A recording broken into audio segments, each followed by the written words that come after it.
Buenas tardes, Mauricio. Buenas tardes a todos los colegas.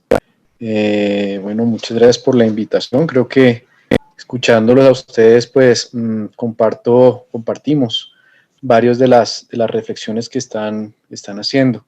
Una de las que creo que quisiera referirme primero es a la de Carlos Páramo en relación al escenario de las salidas de campo desde Bogotá y el impacto que tiene en las regiones. Creo que es algo que poco hemos analizado y en términos de lo que es, por ejemplo, en el Magdalena, donde por las características que tenemos en el departamento, pues hay un número importante de salidas de campo de universidades de fuera de la región. Entonces, eso pues lleva también una dinámica de comunidades que por mucho tiempo, por décadas, han recibido antropólogos y empiezan un proceso de reflexión sobre, bueno, qué está quedando o cuál es el impacto de esas investigaciones en términos de los intereses y las agendas de las comunidades. Entonces, hay una reflexión desde esas comunidades y un diálogo que estamos manteniendo y una queja tanto hacia nosotros como en el que no hay una transferencia de conocimiento de esas salidas de campo, de los trabajos de campo hacia las comunidades, pero también de las universidades que vienen foráneas a la región, donde tampoco se ve esa transferencia de conocimiento. Entonces, creo que eso es uno de los puntos centrales. Un caso concreto, Taganga, donde se han recibido y hay cantidad de investigación y hoy hay una dificultad muy grande para seguir investigación ahí precisamente por esa queja de las comunidades en la transferencia de conocimiento. Otro de los puntos que me parece interesante e importante es el tema de los protocolos de ética y el tema del consentimiento informado. Nosotros más o menos en los últimos 2 años hemos tenido un aumento en la inversión que hace la universidad para salidas de campo, reconociendo que es un escenario importante de práctica y eso pues nos ha llevado a hacer una mayor presencia en la región.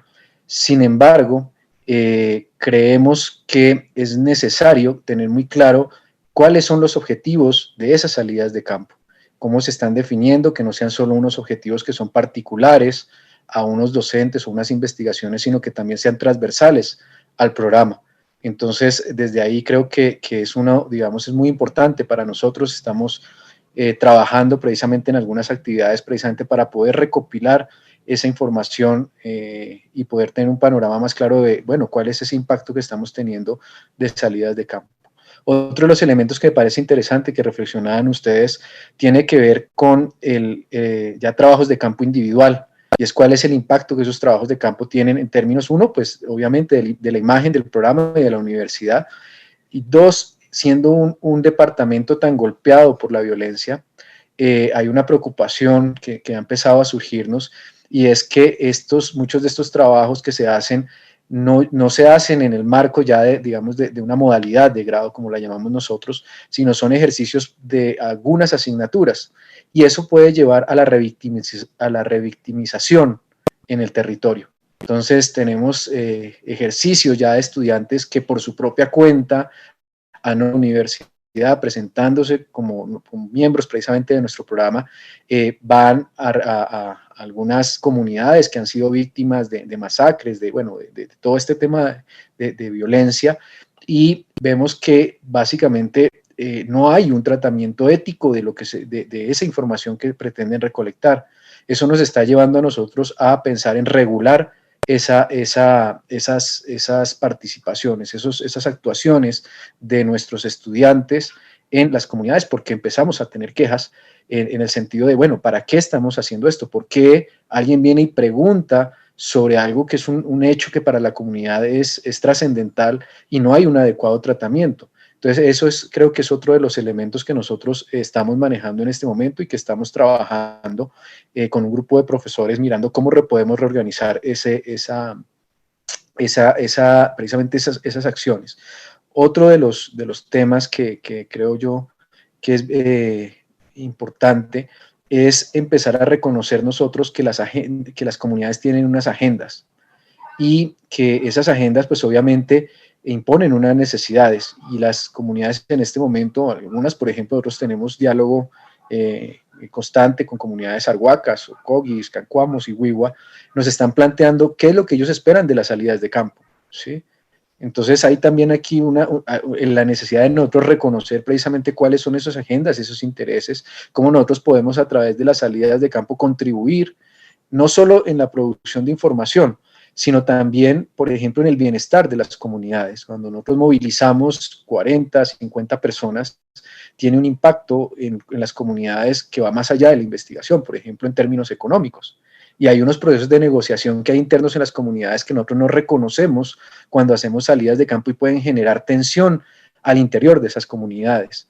Entonces, es algo que nosotros estamos empezando a detectar, cómo los mismos, digamos, el mismo proceso de la logística, de plantear una salida de campo, lo que implica la logística, lleva unos procesos internos de negociación de intereses dentro de las comunidades que para nosotros han pasado desapercibidos por mucho tiempo. Entonces es otro, digamos, de los elementos que empieza a llamar la atención, porque tiene un trasfondo no solo económico, también político, y en una región pues como en la que nosotros estamos, pues debemos estar muy alerta de esos trasfondos que a veces nos lo pasamos sencillamente por la misma dinámica que se genera en estas actividades. Y finalmente, una reflexión con la reforma del pensum que nosotros tuvimos, y es cuando iniciamos ese trabajo de campo. Obviamente tenemos unas generaciones, son 20 años del programa funcionando, tenemos unas generaciones que trabajaron bajo unas condiciones distintas. El cambio de generación, cada vez nosotros tenemos estudiantes mucho más jóvenes, que nos lleva a nosotros también a pensar, bueno, ¿cuándo podemos nosotros realmente soltar a los estudiantes, brindarles las herramientas y que ellos vayan y se dirijan a hacer un trabajo de campo? Quizás la condición de seguridad, pues obviamente, como lo decía el profesor Davis, pues es una preocupación también nuestra, pero con unas condiciones muy distintas, por ejemplo, a las que narraba Pablo, sí, son distintas las percepciones que nosotros tenemos de seguridad. El manejo que hacemos también de la seguridad en algunos casos es muy distinto, ¿sí? Entonces, son como los elementos que yo quería traer a esta reflexión que venimos haciendo. Gracias.